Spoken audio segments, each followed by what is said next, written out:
didn't think it was emerged at first.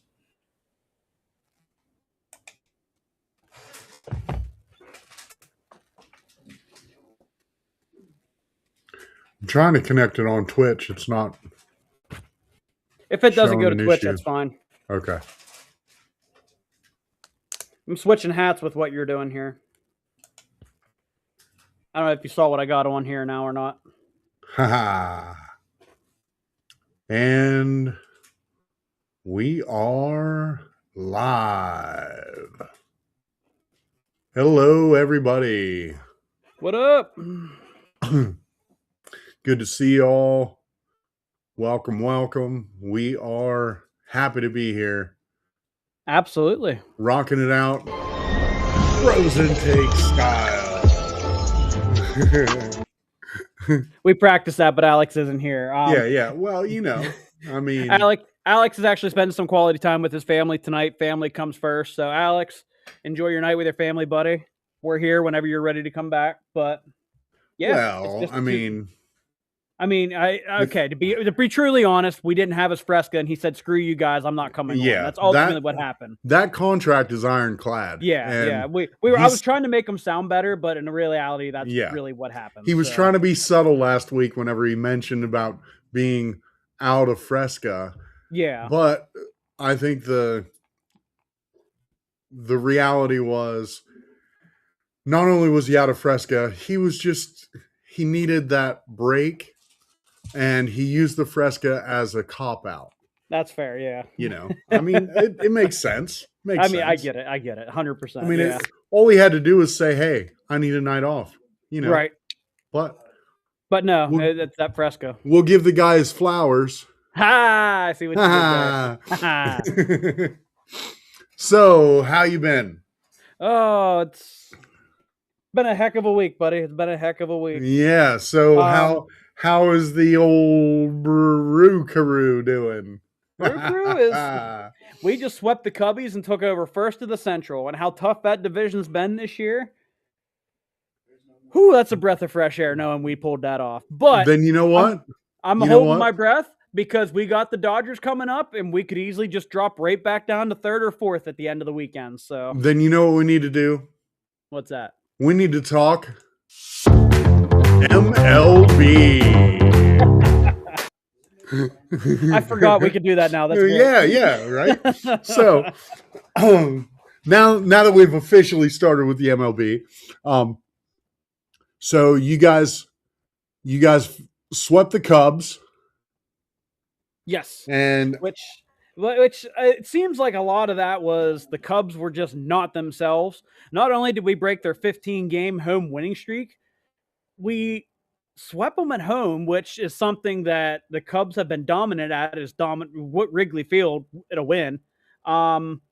Pete Crow Armstrong made a couple huge errors, which we had talked about before, Pod. Right. There was a blooper to the outfield, an easy scoop and throw it in. He lets it roll underneath them, and then Hamilton just runs it inside the park, 3-run home run out of it. It was a lot of.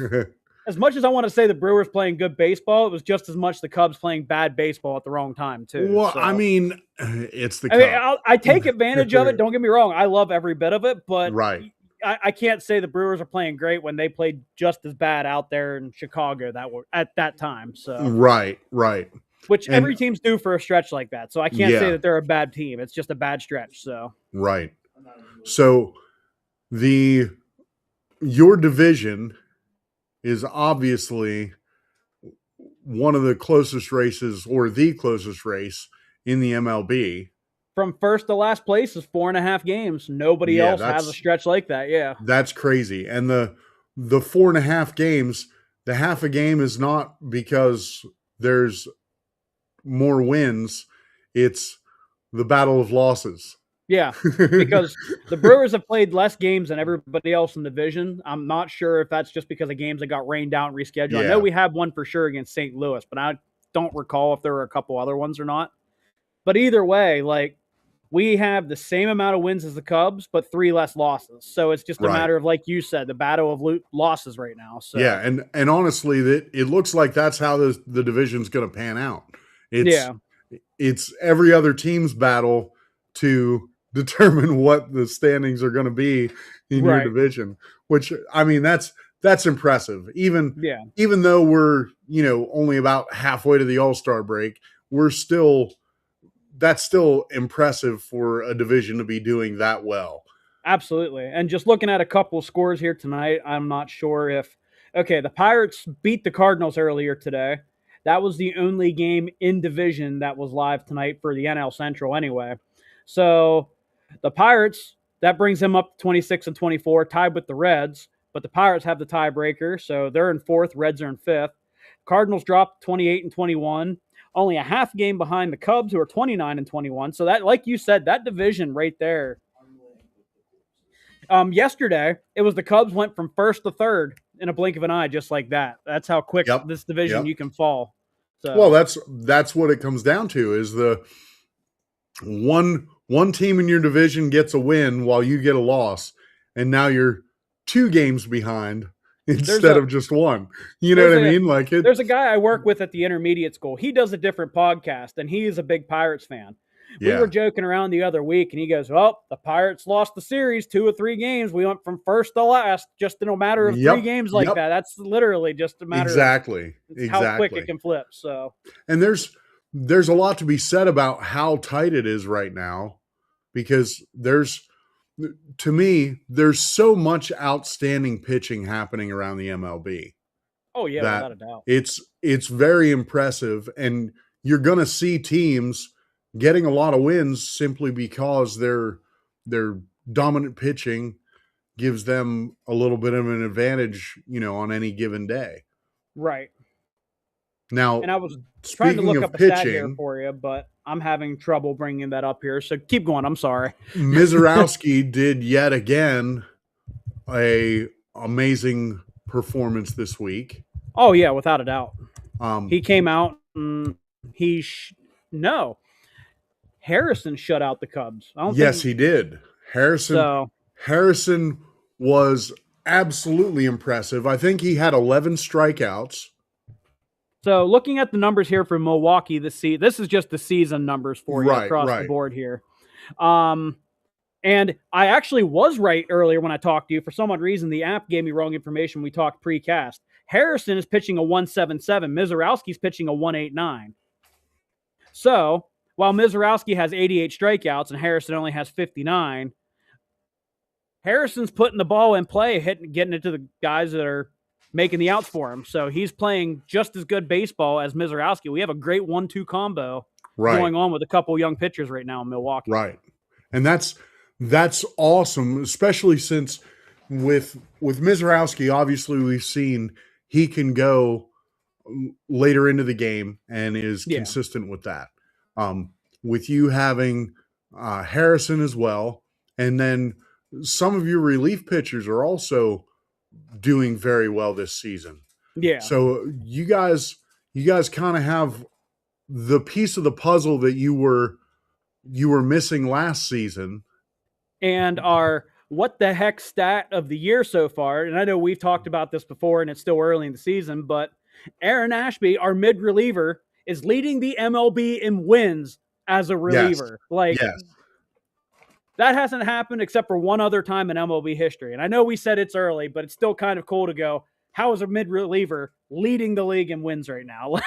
Well, I mean, what ends up happening, and it's impressive to me the way you guys are playing, because the way you guys can start off and take advantage of the relievers of an opposing team. So that middle reliever win means you guys may have been behind early in the game, but as soon as the reliever from your opponent hops in, you guys take advantage of it, play your small ball baseball, and get some runs on the board, and all of a sudden that middle reliever is bringing home the win.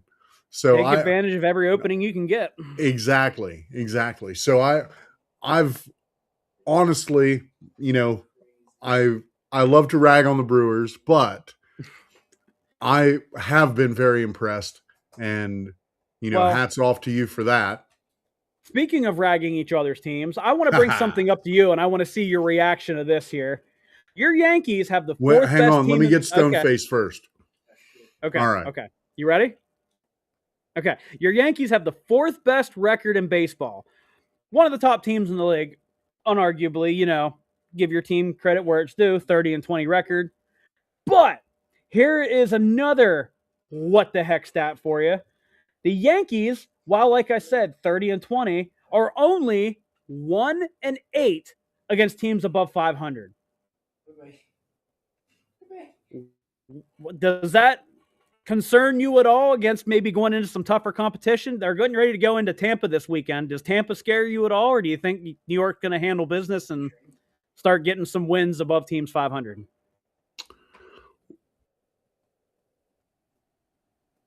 I'm trying to remain stone-faced as long as possible. Oh, okay. I'm sorry. No,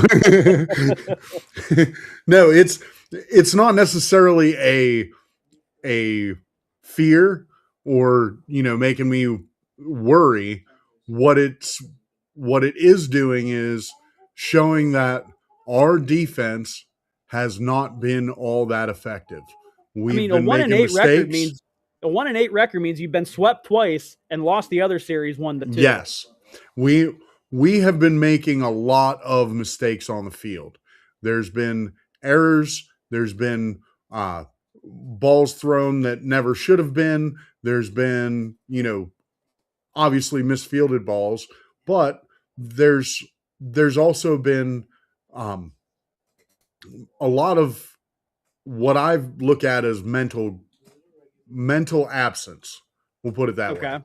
So when you have a team that feels like they're kind of, I don't know if they're in a slump and then their head is in their offense and why they're not hitting, and then they're getting in their head and making mistakes on the field. Like I don't care how much money that your bank account says, that is something that can't be avoided when you are struggling. You're struggling, and then you struggle more as a result. So do I think that's part of it? Absolutely. But there are definitely some management decisions that I think, with it being this early in the season, are still kind of being fleshed out. There are a couple of minor league pitchers that the Yankees have been working on and talking about possibly bringing in, and they could fill in some much needed reliever positions, kind of finding their own that way. I know we've given up a lot of late inning runs. We've given up a lot of late inning hits, and the last few games that we have lost, it's been, we have the lead early, and then toward the end of the game we lose the lead, and that's it. Yeah. So that tells me that our relievers are not being used effectively. Is that going to change? Well, I hope so. And honestly, relief pitching has always been an issue for many teams. Yeah. But we definitely have the ability to find people to fill those spots and to help them develop and step up. I think what we're going to end up seeing in order to rectify that is we're going to see a few trades before the All-Star break. I would imagine so, yeah. And I think it might be in the middle reliever category for the Yankees. There's also talks of trading based on health and performance. Yeah. So Trent Grisham just went out hurt. Like I said, we have some gaps to fill. And the other thing that seems puzzling to me, And I don't know if it was a motivational tactic or if it's just poor management or what. But Jazz Chisholm Jr., the last game, got moved to the number 4 spot. I didn't know, really. Yes, which is puzzling to me. He's not a number 4 hitter. He got moved to the number 4 spot the last game. Okay. Now, mind you, we have multiple hitters that are hitting well over 350 on the season, and their on base percentages are just about at 1,000, if not very close to that, right? Yeah. But to have your quote cleanup guy be hitting 288 and has only, the last I looked, he has 5 home runs on the season. He was in a slump early on, had a little bit of a streak, and then sloped back off again. So why moving him to the 4th position makes any sense, I don't know. Especially since his fielding has not been as exceptional as it should be. Right. So I don't know what Boone's thinking is there, whether it's trying to get him out of a slump and get him to produce because of the pressure there, or if he's trying to give a start maybe to the second inning because his 1, 2, 3 keeps getting shot down right away. I don't know, but it doesn't seem like the best decision in my opinion to throw him in there like that. Speaking of pitching, because I'm glad you brought that up, that sends me to another transition that I wanted to touch on. It was a message you sent me earlier in the week, and I find this kind of fun and fascinating. So let's talk about it here. Okay. We're going to talk about this team right here. I'm pretty sure you know what I'm referring to when I bring this hat on right here. The Washington Nationals, while sitting around 500, are remarkably about to pull something off that I think has also only happened, maybe 1 or 2 times in history as well. They are leading the league not only in runs scored, but in runs allowed at the same exact time. So they're out scoring. Now, to add to what you said, only 3 other teams since 1998 have finished in the top 3 in runs scored and runs allowed over a full season. Now, considering where they play their home games, you'd expect these occurrences in 2001, 2014, and 2016. That would be, do you guess who? I have no idea.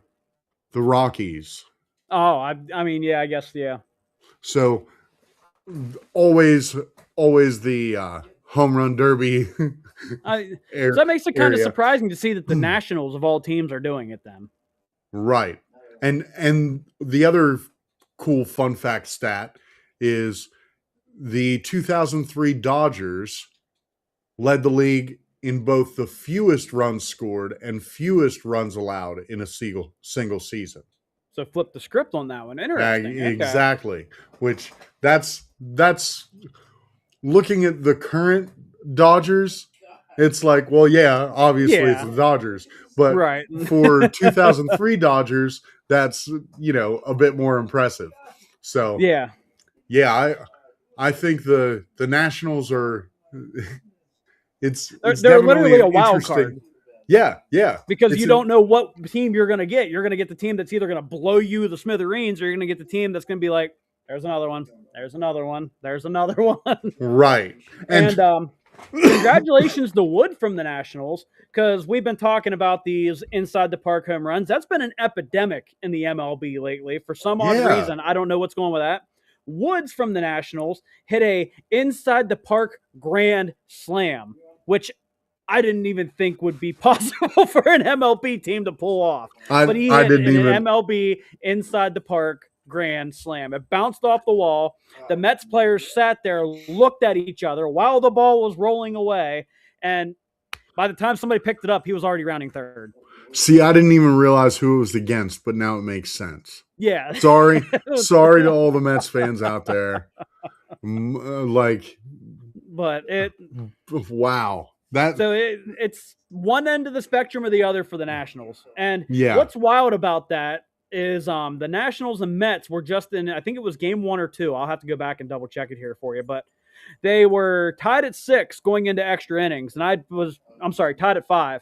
They each scored 1 in the 10th, nothing in the 11th. So I was like, this is a close game. So I went back to the bathroom, like got ready for bed. And I was like, I'm going to come back, turn the game on. I come back, the Mets are winning 12-6. I was like, what is happening? What just changed? Like, but that's literally the story of the Nationals for you. They could put up the runs, but at the same time, they're going to give up a million runs just the same. Yeah. So yeah, absolutely. Wild card is not even like. Yeah. That doesn't even describe it well like enough. I said, just going to the bathroom and coming back, we have 6 runs in the top of the 12th. Like, this was a close game like 2 seconds ago. Like, now the other interesting fact about their record at this point like that is they're leading the Braves by 12 runs scored. Yeah. And leading the Astros by 15 runs allowed. So it's not even like they're even close. It's like they're dominating that. Yeah. Exactly. Which that's going to be, as the season progresses, I'm curious how that stat pans out. Because even funnier for you is, how I've been kind of like when we went on pod, like, break out the broom. Brewers, swept the Yankees. Yeah. I work with somebody who is a big Nationals fan, went down to the game with me when we were down there in D.C. The Nationals have swept the Brewers once already, and the Brewers, granted, beat them the second time 2-1 in the series, but they hold the series record over the Brewers now this year, 4-2.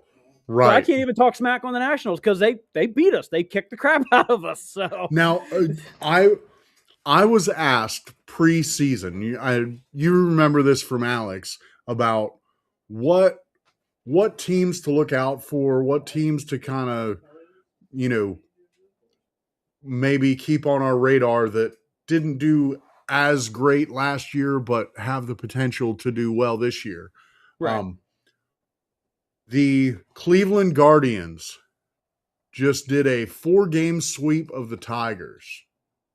Which, in all fairness, though, with everything that's happened to the Tigers, they lost Skubal for the year. They weren't a solid team to begin with. Skubal was the one that carried that team. I feel like Detroit's just going to continue to flounder without Skubal. I get it. One person doesn't make a team, but he was a huge part of that starting rotation. Yes, the starting rotation, yes. But as far as it's impossible for one pitcher to carry a team to the record that they had. And yes, they have some injuries, but Cleveland is in my opinion definitely playing solid this year. They are. And they had the potential last year, but things didn't really fall into place. They wound up losing their 2 players, I believe it was, to legal issues. Was that the Guardians? Yes. Okay. For some odd reason, I was thinking that was the Cardinals for some odd reason, but I could be very wrong. I could be thinking something completely different. Cleveland lost their star closer. That was right before the playoffs, wasn't it? Yes. Okay. Yes. Yep. Okay. So obviously they're making some changes and bouncing back. So that I wanted to be able to point out. Now, and looking at that division, the biggest surprise to me in that division is not the Cleveland Guardians, is the Chicago White Sox being 25-24 and their first baseman being top 3 in home runs. Yeah. They've done a complete 180 as well this offseason where they've gone from bottom dweller to we're going to compete with the Guardians and we're going to try to see if we can do something in the division this year. Right. So since we're talking about 180s, all right. Okay. What happened, and I just lost my train of thought there for a second. Hang on. Now, mind you, you got to realize I'm coming back into baseball these past 2 years. So if you're going to throw something to catch me off guard with baseball, give me a minute and I'll try to get you a good response for that then. Okay. So you remember the record that the Rockies had last year, correct? Yes. Absolute, like they weren't showing up to games, like they were they were calling it in, being like, nah, we're good, and not Right. even not even bothering to show up. So what is their current record? 19-31, and they're the second worst team in the league. Behind So, only the Anaheim Angels. So, so listen, they're not the worst right now. I mean, they're still pretty bad, though. But they're moving up. We're talking about turnarounds here. We're talking about turnarounds. So just because the Angels are worse, they're turning it around. Well, listen. If you're not first, you're last. But if you're not last, okay, Ricky Bobby, you're not last. So, you can still say, well, at least we weren't last. Right. So they're turning it around. They're making some progress. Now, I mean, the you can call it that if you want. The guy who I want to talk about with the turnarounds is the former home run derby winner and home run king last year. You know who I'm talking about? I should. Cal Riley. He didn't win it last year, did he? I thought Kyle, what's his name, from Philly won it. Oh my God, his name's slipping my mind. No, Cal Riley won the home run derby last year. Okay. His current stats for this year. Now, mind you, we have the home run race right now, I believe, is at what, 16 or 17? I don't.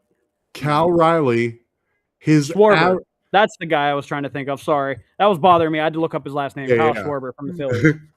So, Cal Riley currently has a 161 batting average, only 7 home runs, so 18 RBIs, and 26 hits. Wow. He has absolutely fallen off the face of the map. Yeah, it sounds like it. Holy cow. Which everybody was saying, a catcher having a year like that has been unheard of because nobody really expects the catcher to hit like that because you're focused on that. Well, I mean, you had guys like, the Mets fans will love this. You had Mike Piazza. I mean, that's fair. You had Pudge too. You can't ever forget about Pudge. You always have a good hitting catcher, but you don't generally have a home run leader as a catcher. A power hitting catcher. That's what I was trying to get at. Yeah, I'm sorry. So, but for him to have that big of a fall off makes you wonder how much of a fluke it may have been for those playing against him last year. Yeah. Which, speaking of flukes and everything like that, that's kind of why I thought you were leaning towards Schwarber a little bit ago. I'm going to see if I can find this again. I was reading something earlier today, and now that we're live, I'm probably not going to be able to find it because, that's how my luck goes with all this stuff. When you look like this, you're not always that lucky. Yeah. Oh, we're bringing this.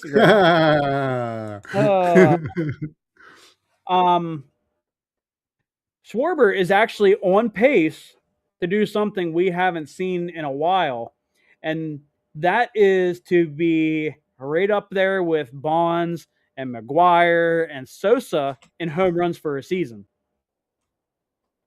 he is lighting it up right now in Philadelphia. Whether that's just the past couple games, he's gotten a couple big hits, but his numbers, if you look at like the on pace part of it, he's on pace to match some numbers we haven't seen since the steroid era, if you will. So, well, I mean, yeah. let me see. Schwarber has already blasted 20 home runs in Philadelphia's first 49 games, setting him on a trajectory for an impressive 66 over the course of a full season. The pace would not only secure his place among the elite 60 homer club, it would rank him among the most formidable single-season powerhouse hitters in MLB history. Okay, so record, he's up there with them. It's something we haven't seen in a while. Yes. So let's put this in perspective, though. Okay. Murakami for the White Sox is at 17. Mm-hmm. Aaron Judge is at 16. Ben Rice is at 16. Alvarez for the Astros is at 15. And Buxton for the Twins is at 15.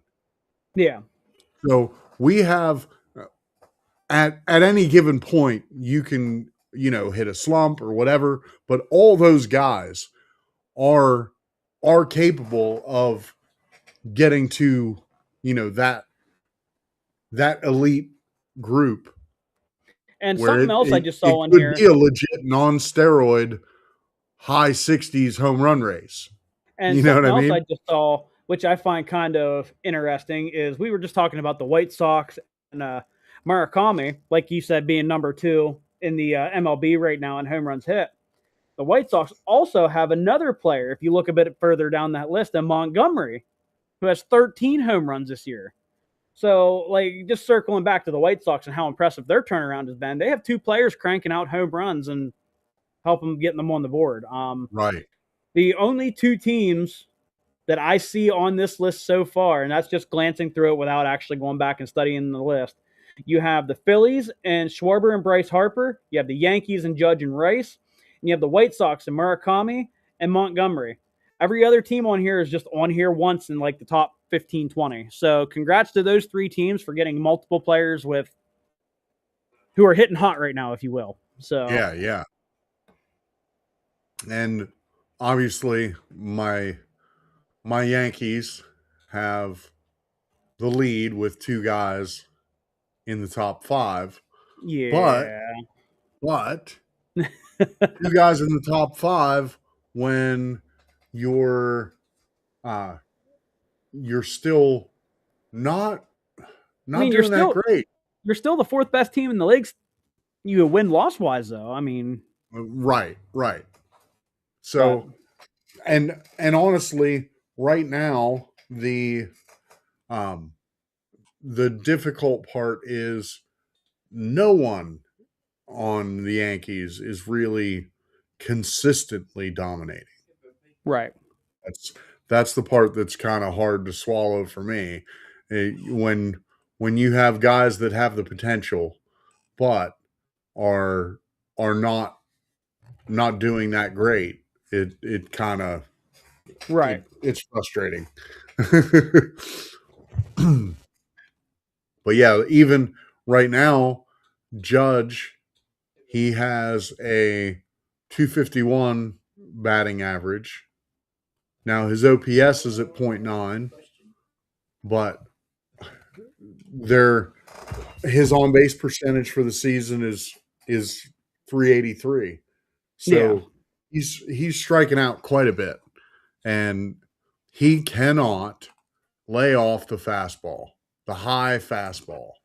It's a hard pitch for anyone to kind of lay off of, but he especially seems to try and eat it for lunch, and he cannot touch it. Yeah. So as a quick transition here, speaking of untouchable, we have a very important group to shout out, and this is our Frozen Take shout out of the week. We have the Mifflin County Huskies baseball team. And softball. Hang on. Well, I think you got softball first. There's that The baseball. Mifflin County. Oh, there's baseball. Okay. Yes. The Mifflin County High School baseball team is the PIAA District 6 Class 6A champs. So congrats to the Huskies. Congrats to the coaching staff and all the families and all the work that was put in this season to get there. You guys, hats off to you, and we are rooting for you for the next step of your journey. Also, as you brought up, Ray, softball. The Huskies softball, they are also PIAA District 6 5A champs. They just won that today, if I remember correctly. Yes. It just happened earlier today, yeah. This is one of, quote, way more photos to come. So yeah, this was, a great feat for them as well. It's awesome to see our area represented and enjoying that level of play. It seems like they're having an amazing spring and summer up in Mifflin County sports right now, because not only that, we have that his name eludes me right now, but he is dominating state records in track and field right now. Do you know who I'm talking about? No. I feel so bad eluding his name right now because he is doing so great in track and field and everything else. I'm in the process of looking it up. But he's committed to Oklahoma State already, and everything he's doing right now has just been phenomenal. So, all right, are we looking at Micah Simmons?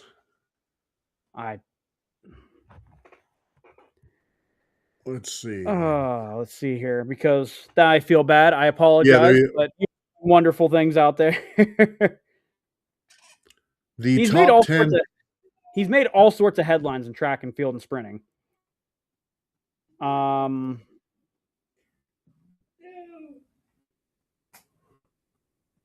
Let's see. Where's Micah Simmons? Yes, Micah Simmons has the lead in Mifflin County for the 200 meter, the 400 meter. Where's your jelly bean counter? They would know, the one that messed up Burrito's jelly beans. Oh, I wish. I wish they were available. But no, the top three, Ian McGinnis is the other leader. Michael Klein is third. Tim Beck. Lots of guys representing and doing a great job with track and field. Just overall, like it's exciting to see, having grown up in this area, having, my alma mater was obviously Indian Valley before the Mifflin County School District combined. Carter Smith. He's the one that's been dominating track and field, breaking all sorts of state records, been competing in national events, winning national events. He's committed to Oklahoma State from Mifflin County. That's the one I was trying to refer to. That's awesome. That is awesome. I felt bad for forgetting your name. I'm sorry, but you are doing absolutely phenomenal things, breaking all sorts of state records, competing in nationals. You're committed to Oklahoma State, which is something amazing for a local Mifflin County person. So congrats to you as well. So Ray, as we do here at Frozen Takes, hats off to you guys. I'm bald, so I'm going to cover up my head here a little bit. But it is exciting to see the level of athleticism and the work that all the students are putting in order to be, the best of the best. Yeah. And it's exciting. I had the opportunity when I was in high school to be part of a district championship team as well. And, it's exciting that rush that rush just doesn't go away. So yeah, it's exciting to see what's going to happen. Right now, lacrosse is in full swing as well. It'll be exciting to see where the rest of the summer takes us, and we have plans. Just so you all know, we have plans to kind of highlight more coming the next school year, local sports as well. That way we can give you guys a shout out, let you guys be recognized, and maybe do some streams at games, and not just the mainstream stuff. We'll hit some football, but I think a night of volleyball streaming would be awesome.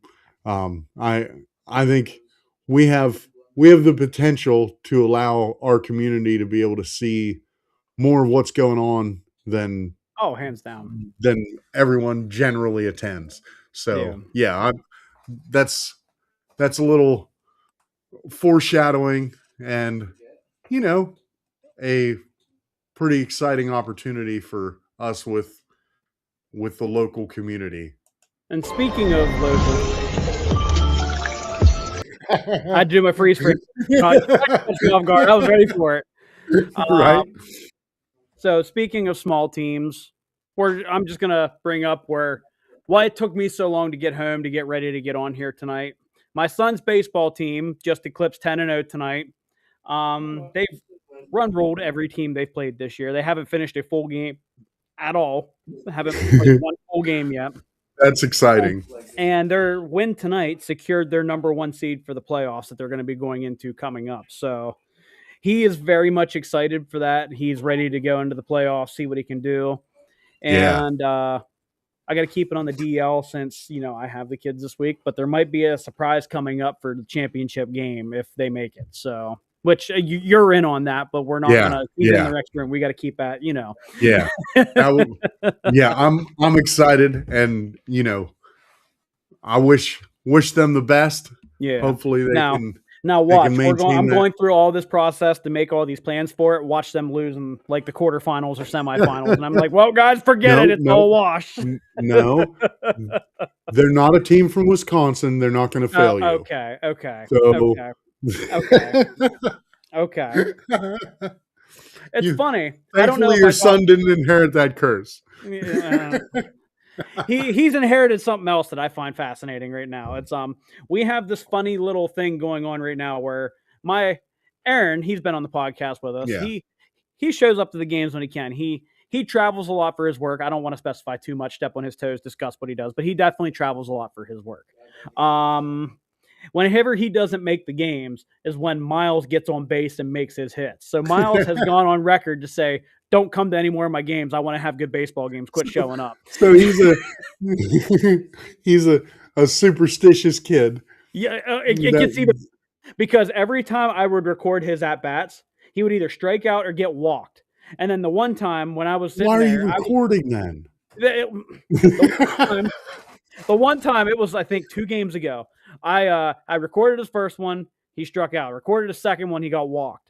And my ex-wife's husband was asking a question about baseball, which we all get along great. It's not like it was we get along great. Awesome family dynamic. But he was asking a question about baseball, and I turned and I was answering a question. Well, while I was answering his question, I didn't realize Miles had walked up to the plate. He swings at the first bat or ball coming in, cracks into the outfield. It's a 2 RBI single, and I'm just like, I'm done. I'm not recording anymore. He comes back after the game. He's like, "Yeah, you're not allowed to record anymore. You're done recording too." So I've lost recording rights. My dad's lost showing up rights. Like, that is where Miles is. So here's what we do then. Here's what we should do. The championship game, I will record. Oh, Tristan's allowed to record. That's fine. Tristan's mother's allowed to record. That's fine. I'm not allowed to record. It's just me. When it comes to me, I cannot have my phone out when he's at the plate. I got to put it away. I just got to watch. That's awesome. That's awesome. So he's getting his superstitions like I always did. It's just his are way different than mine ever were, which I think is hilarious. a little more strict and restrictive, right? Yeah, exactly. Yes. Yeah. It's not the rally cap. Yeah. You know.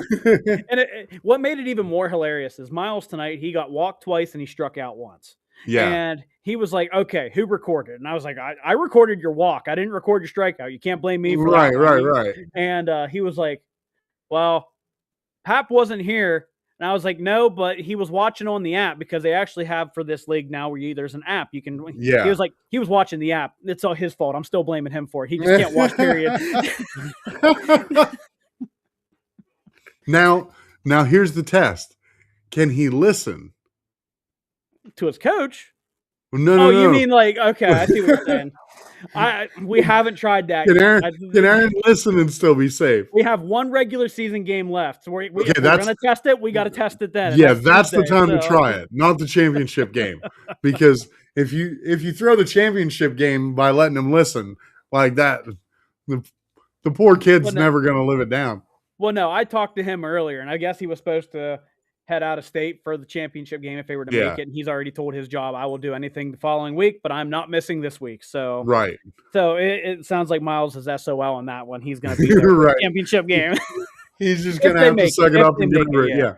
So yeah, I keep trying to say that as if I'm counting my chickens before they hatch, but obviously you got to make it because anything can happen from now. Well, of course. So, but it's still exciting to talk about and think about. Yeah. Yeah. Again, hats off to them. Yeah. Being 10-0 a week before the championships. That's exciting. That's really exciting. The team they have coming up the last week of the season, which I didn't check to see how they did today, but granted, they had already beaten this team once, 13-1. This team has also come in the second half of the year before tonight was on a 4-game winning streak and really starting to come together and scoring over 10 runs in each of their last couple games. Which they just, their last 5 games, 13, 16, 11, 11, and 10. Wow. So the last team they're playing, well, granted, they didn't start off great.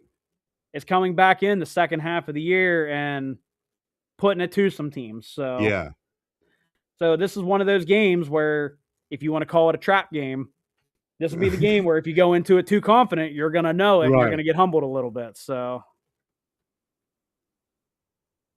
but yeah, it's been fun watching him this year. He's really getting into it. He's really enjoying it. He's talking about playing fall ball. So we might be getting some more baseball out of him yet this summer. So yeah, see, that's exciting. I do appreciate the fact that in our area we do spring and fall for the kids. Yeah. Like that's awesome. And I think I know I've said this before, but kids being able to get out there, compete, learn how to work hard, learn how to win, but also more importantly, learning how to lose, learning how to fall down, learning how to get scraped and bruised and having your ego hurt just as much as your body. So what you're saying is they get knocked down, but they get back again, and you're never going to keep them down. I'm more like they're like Weebles. They wobble, but they don't fall down.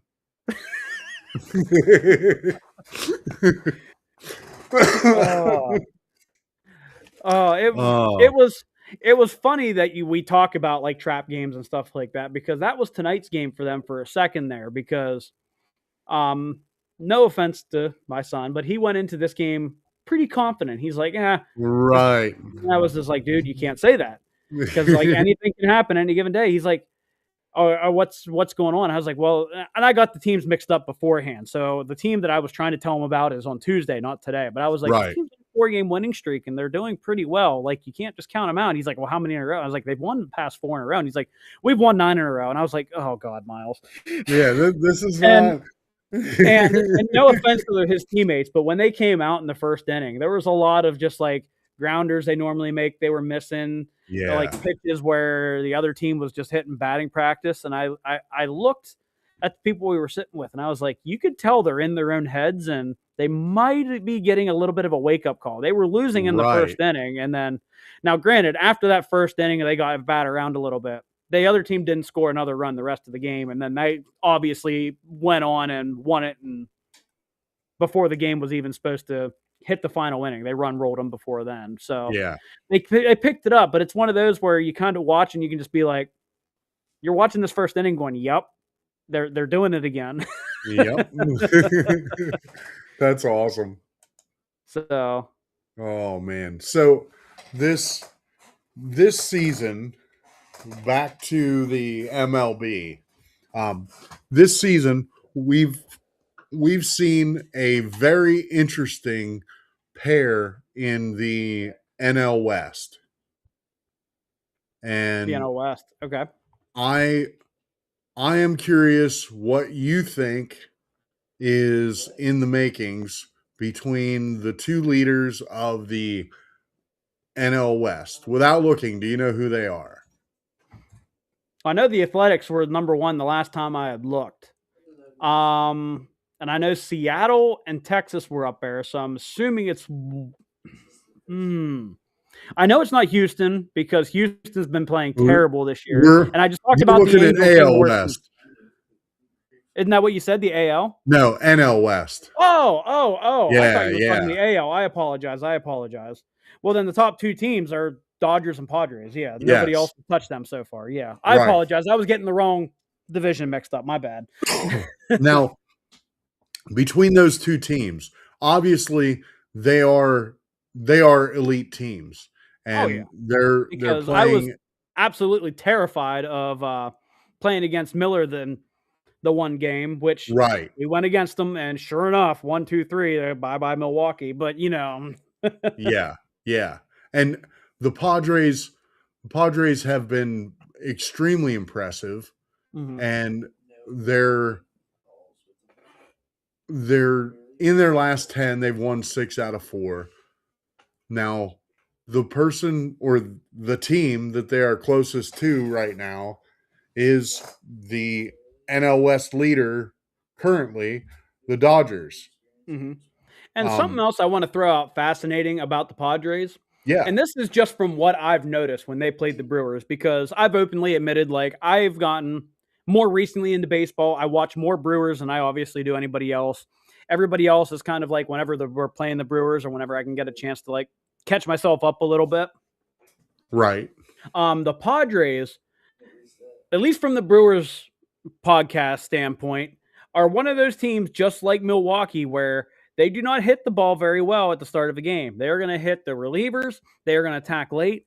And I remember making a comment to you back when Milwaukee was playing. I was like, these batting averages are just not impressive. They look like they're a bad team when you look at just straight up batting averages. They do not look good or impressive at all.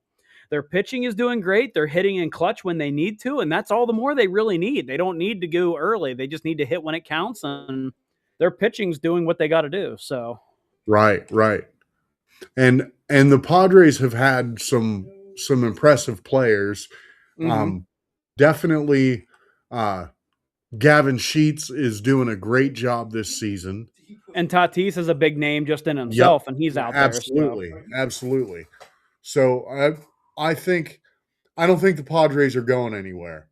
But just like in your division, the real question is, what are we looking at when it comes to playoffs? Because I know it's early in the season, but when you have no teams under 500 in the NL Central, you have 3 teams that are kind of, doing well in the NL West, but the Padres and the Dodgers are both extremely impressive teams. The Phillies are finally coming back too. They just hit 500. Right. So, but with the Braves being, their percentage right now is .686. Yeah. Just absolutely dominant. So my question is this, in in divisions where the race is so incredibly close, do you think that we are missing out on great postseason baseball You saying like because an the race is expansion so into the close? playoffs just to get more people in?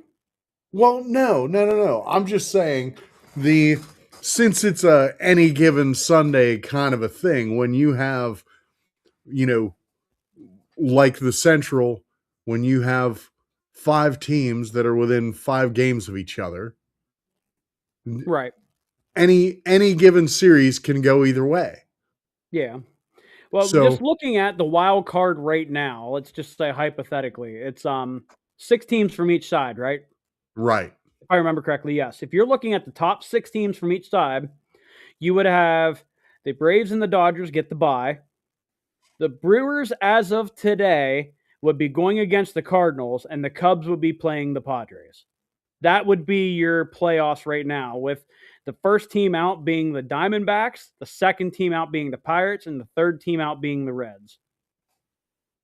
And see, what's crazy about that is they're all, like I said, they're all within 3 games of each other except for the leaders.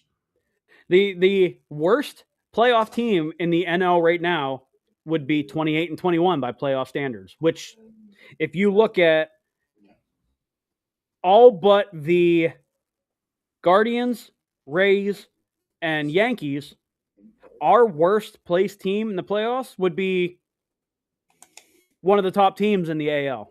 Easy. Yeah. So, Yeah.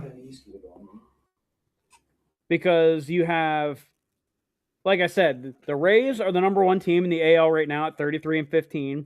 The Yankees are right behind them at 30-20, but they're the same division, so they don't get the number 2 spot. Right.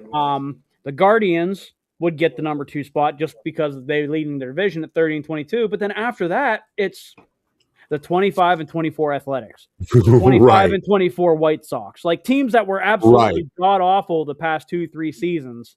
And then you have teams under 500 after that. The AL is just not it this year, Right. unless it's just early struggles or what. But well, I don't know. I think we're being surprised by injuries.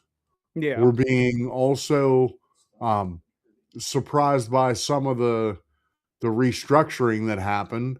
You know, the Astros were doing extremely well in the AL West last year.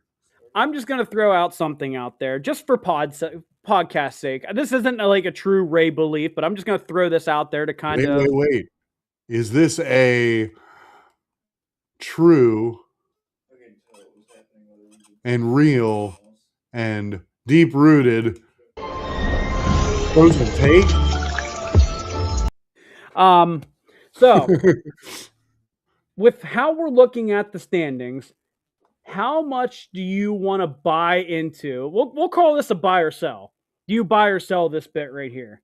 The NL is so much better than the AL this year because more teams in the NL tried to buy in to try to get ahead of the Dodgers, whereas the AL just tries to maintain enough to try to make it through. Well, I think there was a lot of movement that happened in the offseason that was not necessarily a good or bad. Because you look at the Dodgers, everybody's biggest complaint, they buy their team, they're the biggest payroll, like they just need to buy their players. It's the Dodgers. They just won back-to-back too. So is everybody buying into the NL just to beat the Dodgers? Or is that just hogwash? We don't need to think about that. That's just the way the league's going this year. Well, let's look at the teams that are close, right? Okay. The teams that are close are nowhere near, and we're talking not even in the same ballpark, right, of payroll. Right. So you're looking at, maybe the Braves, but they didn't really make a whole lot of crazy crazy increases in, their payroll. And the Brewers are just doing Brewer things. Like Yes, if and you look at the projections for them every single year, they always seem to outperform their projections every year. right. But you have the Padres, who definitely bought in because they just got Miller this year, and he's turning out to be a huge acquisition for them. Yes. The Cubs tried to buy into a bunch of different players. But let's also discuss the fact that the Diamondbacks are not that far behind.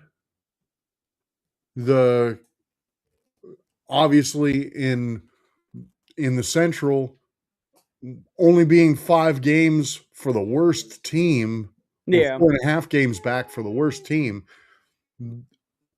Is it necessarily even all that necessary to say that it's because of that? Or is it simply that there is just a major deficit in the AL, which makes every team in the NL get more wins? Does that make sense? Another thing I've noticed, and I don't watch a whole lot of AL games, so call me out if I'm throwing out just a bunch of BS, if you will.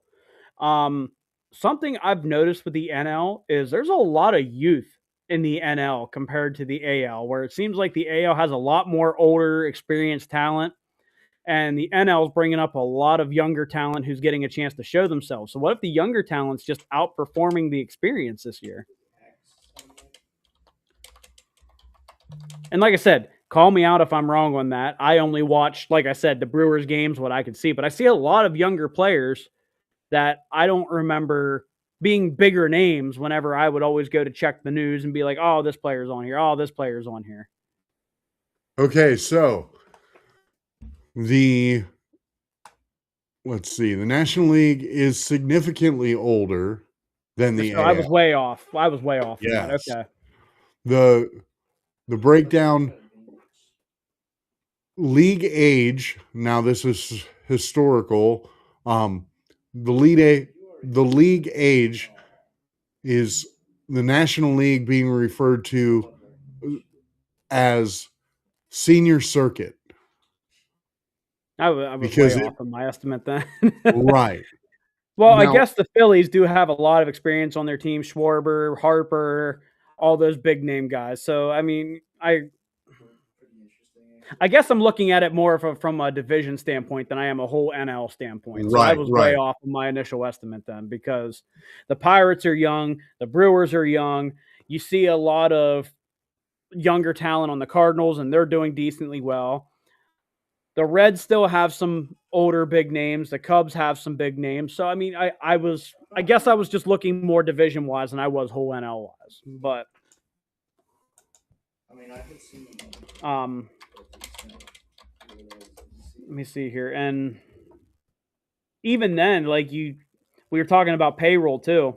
Circling back to that and saying about going after the Dodgers. The Mets have the biggest payroll in the MLB, and they're fighting out of the cellar right now, trying to get back into contention. Of 22 and 28. Let's be real for a minute.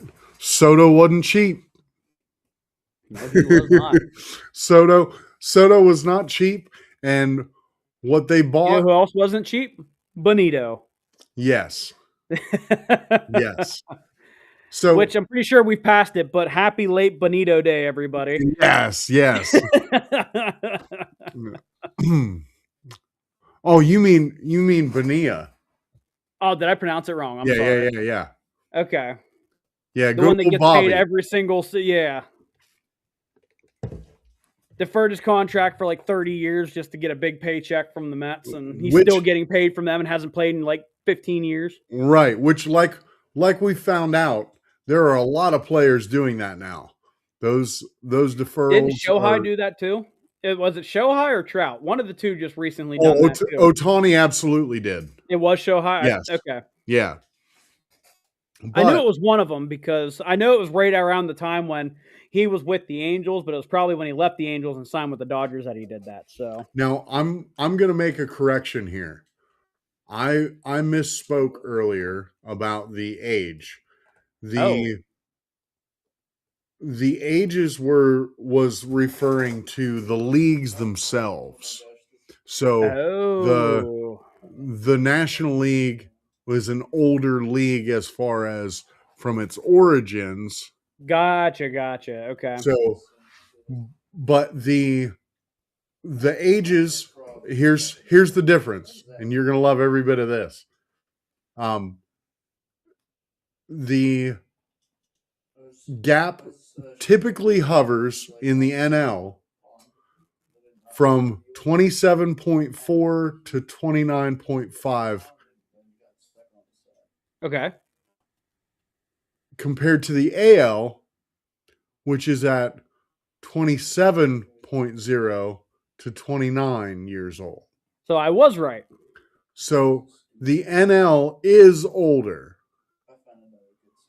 by a half a year. Gotcha.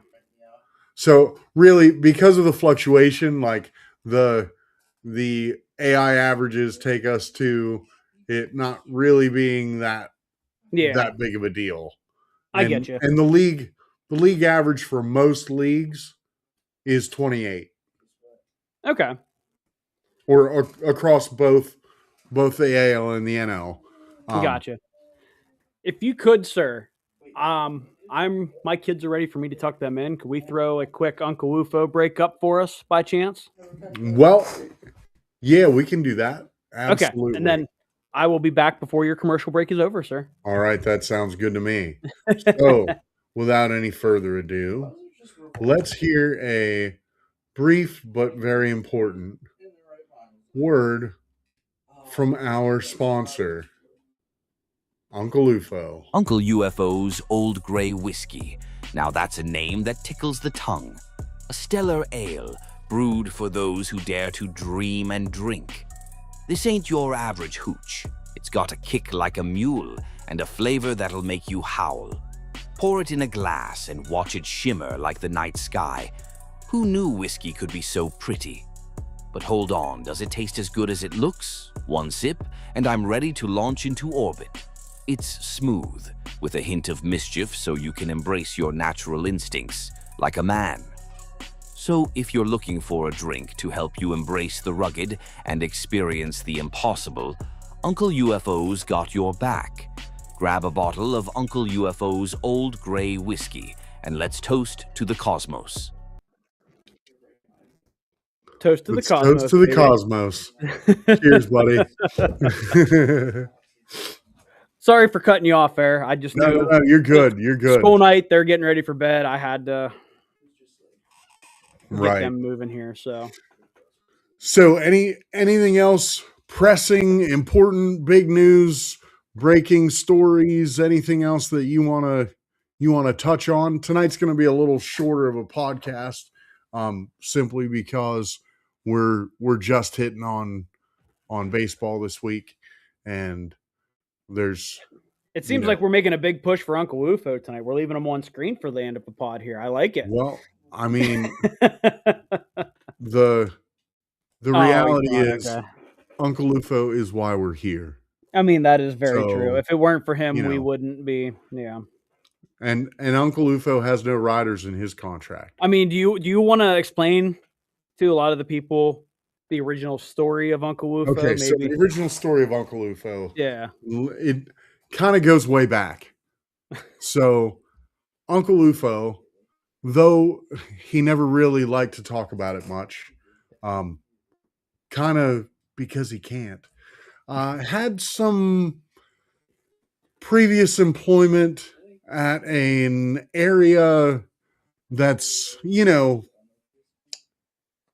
mid-range between 0 and 100. Yeah. And some not of the 6-7 though, right? Right. Not at all. Not at all. No, never. No. You're sounding like Alex when I start throwing that stuff out there.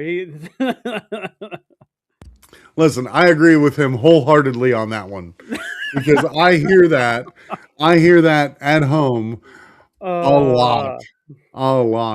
But if my fan club would hear, they'd be losing their mind that I did that yeah, one. of course. So the one thing that Uncle Ufo did was he had a ton of things that he learned, a lot of, secrets that he may or may not have gleaned given his previous life. Now, as he became an older man, he decided to break into some business ventures.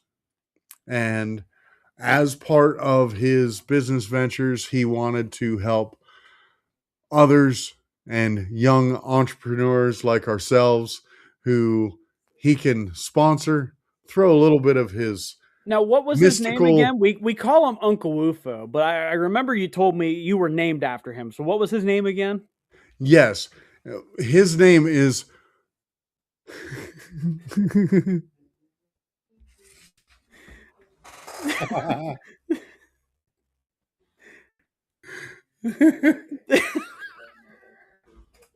Oh, you were doing so good, Fred. You were doing so good. I wasn't trying to break you. I was trying to keep you going. Oh, man. Oh, man. Where are you at, Alex? You would love every bit of this right now.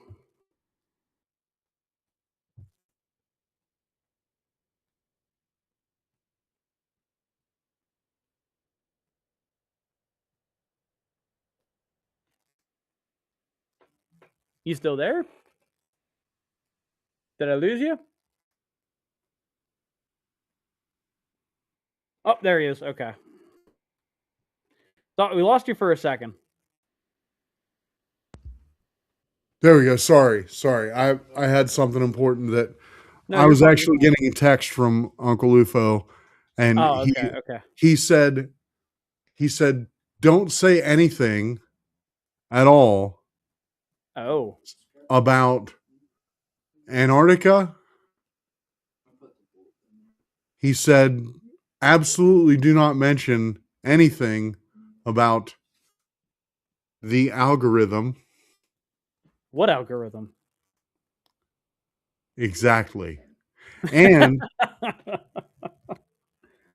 and some of the secrets that he would not want us to reveal, including, well, Well, you can't say it. You can't say it. Yeah. let's just say it might come in the form of whiskey. So back to what you were saying before. Uncle Ufo, which I was named after, Ulysses Franklin Orwell, is super, super close to me. And here at Frozen Takes, he's super close to all of us. So, again, thank you, Uncle Ufo, for being our one and only sponsor. We're still holding out, Fresca. We're holding out. Listen, we got to keep Alex happy. We got to make the talent happy. Fresca, the ball's in your court. Yeah. So he's not coming back on stream until we get you back, Fresca. So listen, it is a pressing reality. If you just send us one case of Fresca, I'm sure that'll be a little bit to get him happy and just to be like, hey, they're thinking of me. So like, a case seems a little steep for this situation. If we get one can. That is true. I mean, we're a small podcast. We're not asking for much. One simple can of Fresca would bring him back. At least he could have something to drink to start out the podcast. And if he feels like that's not enough, then he can trail off a little early. But I'm going to send them a letter. Camera. I'm going to send them a letter, and I will send them a couple video links, see if maybe we can spark somebody's interest from their PR team and see if, because I swear to God, if we get a letter back and we get a can, that'll be what that'll be the highlight of our next podcast. Listen, just throwing that out there. That will be the highlight of Frozen Takes of all time. That we'll have Alex back. He will be like, hey, Fresca thought of frozen takes, I'm here for good because Well, that and the fact that we do have the world's biggest Bears fan as a host. well, See, my name's know, Ray. It's been great tonight, guys. You know, I have a wonderful. I gotta bring this up. We This don't is have to proof. bring it up. This is proof. Ray used to be a loud and proud Green Bay fan. Like, literally, cheese hats off to him. He definitely was a loud and proud Green Bay fan. But if you look at him tonight, he's not even wearing anything Green Bay. I mean, last I knew that Green Bay did not, their symbol didn't change to a flower. And it obviously is not a paw print. So, Ray, though you try to deny it, I feel like pretty sure Liftoff will start in Mifflin County T-minus School District right on the line here. This is a Huskies hat from the Mifflin County School District. Okay, so tomato. So you're repping the local teams. That's awesome. But Yeah, is it really that you're just trying to represent the local teams, or has your loyalty maybe it hasn't shifted completely, but it's softened? no. I kind of think this is the old Ray. You know? That Ray doesn't have a beard, and that Ray had hair. I kind of feel like this is the new Ray, and that's kind of what we're stuck with. You know? You would bring that one back up. Yeah, I'm not going to live that day down. To the Ray fans out there, that this is what we got now.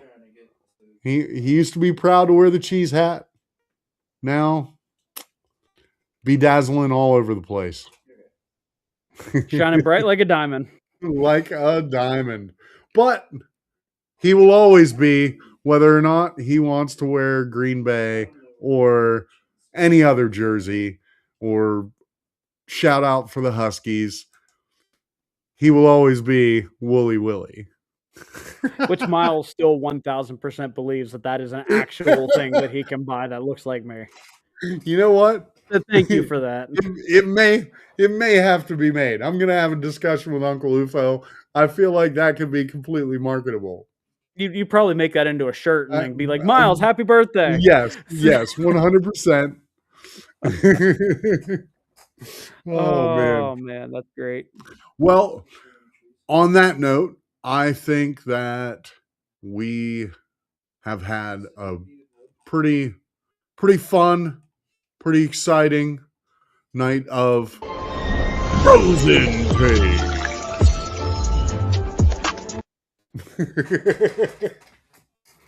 Watch Alex, watch the talent come back and still butcher that part every single time. Of course. That's kind of par for the course. We call him the talent, but here's the secret. Everybody lean in. Here's the secret. Everybody lean in. Yeah. The secret is we never disclose what level of talent. So his contract's more stipulated than all of ours. But... Right. He is, quote, the talent, but we're not putting it on any kind of scale right now. Like it's too soon.